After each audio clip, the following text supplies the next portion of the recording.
ప్రధాని మోడీని జగన్ ఎందుకంత సీక్రెట్ గా కలవాల్సి వచ్చిందో చెప్పాలన్నారు సీఎం చంద్రబాబు. భేటీలో ఏం జరిగిందో ప్రజలకు చెప్పాలన్నారు.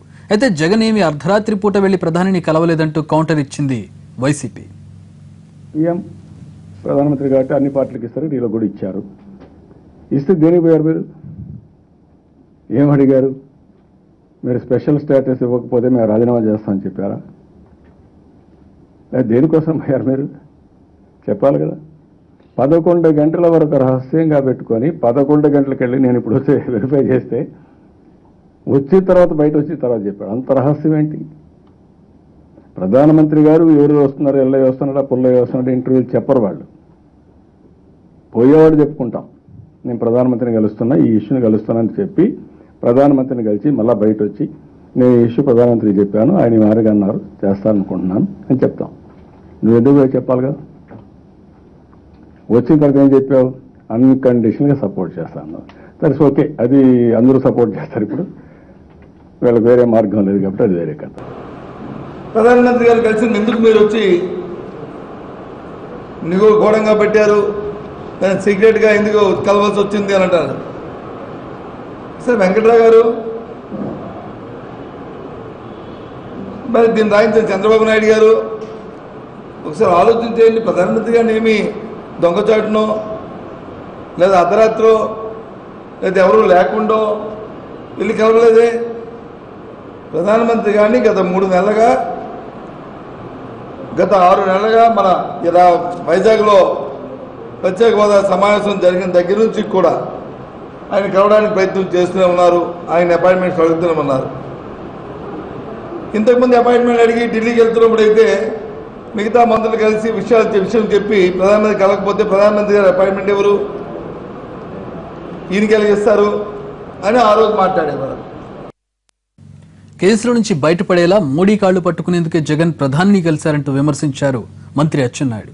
అయితే అర్ధరాత్రి పూట చిదంబరం కాళ్లు పట్టుకున్నది ఎవరో తెలుసంటూ ధీటుగా కౌంటర్ ఇచ్చారు వైసీపీ నేత జోగు రమేష్. జగన్ మోడీని కలిస్తే టీడీపీ అంత ఉలికిపడ్డం ఎందుకని ప్రశ్నించారు బీజేపీ ఎమ్మెల్సీ సోము వీర్రాజు. హోదా మీద చిత్తశుద్ధి ఏమైనా ఉంటే ప్రధానమంత్రి గారి దగ్గరికి వెళ్ళి రేపు రాష్ట్రపతి ఎలక్షన్లో మీకు మద్దతు ఇస్తామని ఎప్పుడైతే నువ్వు చెప్పావో కనీసం ప్రత్యేక హోదా ఇస్తేనే నేను మీకు మద్దతు ఇస్తానని ఒక మాట అన్నా సరే నీ మాటలకు విలువ ఉండేది. ఏమీ లేకుండా బేసరతగా బయటకు వచ్చి ఒకటి మాట్లాడుతున్నాడు. నేనైతే అనుకుంటున్నాను లోపలికి వెళ్ళి ఆయన పూర్తిగా పాదాల మీద పడ్డాడని చెప్పి నేను భావిస్తున్నాను. ఎందుకంటే ఈ మధ్య కాలంలో లాంగ్ పెండింగ్ కేసులన్నీ కూడా ఈరోజు లాలూ ప్రసాద్ యాదవ్ మీద కానీ, ఈరోజు శశికళ మీద కానీ, ఈరోజు సిబిఐ కానీ, అదేవిధంగా అన్ని కేసులు చాలా త్వరితగతంగా ఈరోజు హీరింగ్స్కి వచ్చి పరిష్కారానికి చొరవ వస్తున్నాయి. కాబట్టి రేపు జగన్మోహన్ రెడ్డి కేసులు ఆ రకంగా అవుతాయని చెప్పి భయపడి ప్రధానమంత్రి దగ్గరికి వెళ్ళి కాళ్ళు పట్టుకొని గత్యంతరం లేక ఈరోజు కలిసినటువంటి పరిస్థితిని ప్రజలందరూ కూడా గమనిస్తున్నారు. అలవల్సొలవలు చేసి జగన్మోహన్ రెడ్డి గారు కాళ్ళు పట్టుకున్నారని ఒకళ్ళు, జగన్మోహన్ రెడ్డి గారు చేతులు, అసలు మాకే అవసరం వచ్చిందని చెప్పి అడుగుతా ఉన్నాం.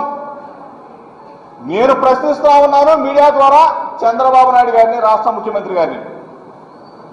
6 గంటల సేపు చీకట్లో దొడ్డిదారిన దొంగతనంగా మీరు ఎవరి కాళ్ళు పట్టుకున్నారు? అమెరికా పర్యటన అర్థంతరంగా ఎందుకు ముగించుకొని వచ్చారు? మీకు ఎందుకు వెన్నులో వణుకు పుట్టింది? హోంమంత్రి గారిని కలిశారా? అమిత్ షా గారిని కలిశారా? వెంకయ్య నాయుడు గారిని కలిశారా? ఎవరిని కలిశారు? దీనికి సమాధానం రావాలి. మీకు చీకట్లో చిదంబరం గారిని కలిసి కాళ్ళు పట్టుకునే అలవాటు మీకుంది ఆ రోజున. ఇది రెగ్యులర్ ప్రాసెస్. ప్రధానమంత్రిని ప్రశ్నించే హక్కు ఈ రాష్ట్ర మంత్రులకు ఎవరిచ్చారు? ఇది అడుగుతాం మేము తప్పకుండా. మీరు మంత్రులు ఎందుకు ఇచ్చారు? వాళ్ళకి అడగాలి కదా. వాళ్ళ ప్రధానమంత్రిని ప్రతిపక్ష నాయకుడు కలిశాడంటే ఉలిక్కుబడిన సందర్భంలో మిత్రపక్షంగా ఉండి ప్రధానమంత్రిని కించపరుస్తూ ఉంటే ఈ రాష్ట్ర మంత్రులు అడగకుండా నోట్లో వేలేసి పెట్టుకుండి కూర్చుంటారు ఇక్కడ ఉన్నటువంటి భారతీయ జనతా పార్టీ నాయకులు. అంటే దానికి సమాధానం ఏది? ఆ సమాధానాన్ని మీరేం చేస్తున్నారు? మీరు మంత్రులు ఇచ్చారు కదా, అని సమాధానం చెప్తాం. ముఖ్యమంత్రి లేనప్పుడు ఇచ్చాడు, భయమా ప్రధానమంత్రికి ముఖ్యమంత్రి లేకుండా ఇచ్చాడు అనే దానికి మళ్ళీ ఆ ప్రశ్న వేసి నాతో ఈ సమాధానం చెప్పించాలని ఇది టీవీలో కూడా చూపించాలి మీరు. మోడీని జగన్ కలిసినప్పటి నుంచి మొదలైన ఈ మాటల యుద్ధం కంటిన్యూ అవుతూనే ఉంది. మంత్రులు 4 మాటలంటే దానికి వైసీపీ నేతలు ధీటుగా కౌంటర్ ఇస్తున్నారు. మధ్యలో బీజేపీ కూడా తమ వంతు పాత్ర పోషిస్తోంది. వ్యక్తిగత స్వార్థం కోసం వ్యక్తిగత కేసులకి భయపడి లోబడి ఢిల్లీ పరిగెత్తి ప్రధానమంత్రి గారి కాళ్ళ మీద పడి తెల్ల జెండా ఎత్తి ఎంత ఆనందంగా నవ్వుతూ మాట్లాడుతూ ఉన్నాడు జగన్మోహన్ రెడ్డిని. ఇన్నేళ్లలో ఇంత ఆనందం ఆయన కళ్ళల్లో ఉన్నో ఆయన ముఖంలో చూడలే నేను. ఆ ప్రెస్ మీట్ అవగానే ఎమ్మెల్యేలంతా టచ్లోకి వచ్చేసారు వైఎస్ఆర్ కాంగ్రెస్ పార్టీ వాళ్ళు. ఇంత దిగజారుడు రాజకీయాలు జగన్మోహన్ రెడ్డి గారు చేస్తారని మేము అనుకోలేదండి. ఏదో కాళ్ళ ఎలా పడతాడు, బయటకు వచ్చేదో బేరాలు పలుకుతాడు అనుకున్నాం. కానీ పొద్దున్న దాకా దాచిపెట్టారంట. 7 గంటల దాకా ఉడికి తెలియదంట ఆ శాసనసభ్యులకు కూడా. పొద్దునే తెలిసిందంట. తెలిసింది కనుక్కునే లోపల మీడియా ముందు కనపడ్డాడు. ఆనందంగా నవ్వుతా బ్రహ్మాండంగా ప్రత్యేక హోదా తప్ప, పక్కన ఎంపీ అందించిన భూసేకరణ తప్ప అన్నిటికీ సంపూర్ణ మద్దతు ప్రకటించాడు. ఇతన్ని నమ్ముకొని గోదావరి ఈదలేం. చాలా స్పష్టంగా స్వార్థపరుడు. మమ్మల్ని అందరినీ కూడా నట్టేట ముంచాడు. జగన్ గారి మీద దుమ్మెత్తిపోయడం చూస్తుంటే నిజంగా తెలుగుదేశం పార్టీలో ఉన్న కార్యకర్తలు కూడా ఈరోజు ఆ ప్రెస్ మీట్లు పెట్టిన ఆ మంత్రులు కానీ ఆ నాయకుల్ని చూసి చీదరించుకుంటున్నారు.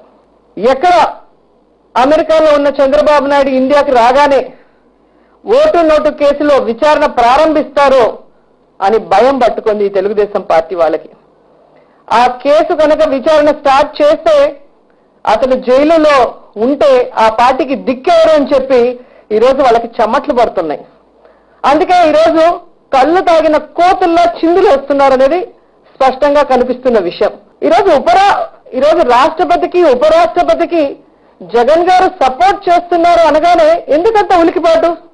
ఎన్డీఏ ప్రభుత్వంలో జత కలిసి ఉన్నది మీరు ఇంకా సంతోషించాల్సింది పోయి ఈరోజు ఎందుకు సపోర్ట్ చేస్తున్నారు? మోడీతో కలిసిపోయారా, చేతులు కలిపారా అని అడుగుతున్నారు.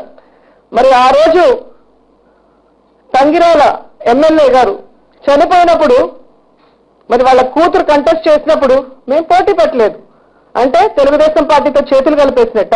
నేరుగా బీజేపీని తిట్టలేక మా మీద ఈ విధంగా ఆడిపోసుకుంటున్నారని మేము కూడా అనుకుంటున్నాం. ఎవరెవరిని అనుకున్నారో మీ అందరికీ కూడా తెలిసిన విషయం.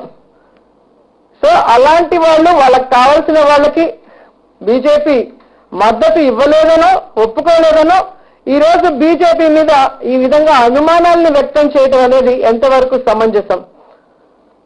పచ్చ కామర్లోడికి లోకమంతా పచ్చగా ఉంటుంది అన్న సామెత ఈ పచ్చ పార్టీ కోసమే కనిపెట్టారనేది ఇప్పుడు అర్థమవుతుంది నాకు. మోడీ గారు జగన్మోహన్ రెడ్డి గారికి అపాయింట్మెంట్ ఇవ్వటము చాలా బాధాకరం అంట. ఏంది ఈయనకి బాధ ఏంటి నాకు అర్థం కాదు. ఏంటి బాధ అంటే అపాయింట్మెంట్ ఇవ్వకూడదా? ఏమన్నా తీవ్రవాదా జగన్? చెప్పండి, తీవ్రవాదా? మరి అపాయింట్మెంట్ ఇవ్వకూడదంటే మరి ఇంక అసెంబ్లీలో కూడా రానివ్వకుండా చేయండి. జగన్మోహన్ రెడ్డిని చేయొచ్చు కదా, చేయండి. ఆయన ఏం తప్పు చేశారు? ఇవ్వాలి అని అనుకుంటే ముందు వీళ్ళని సంప్రదించాలి అని అనుకుంటే అది కలలో కూడా జరగని మాట. సో అసెంబ్లీ ఉంది 16వ తారీఖుని, అక్కడే వాళ్ళు ఖండించమనండి. పోనీ జగన్మోహన్ రెడ్డి గారికి అపాయింట్మెంట్ ఇవ్వటము కరెక్ట్ కాదు అని చెప్పి అసెంబ్లీలోనే చెప్పమనండి.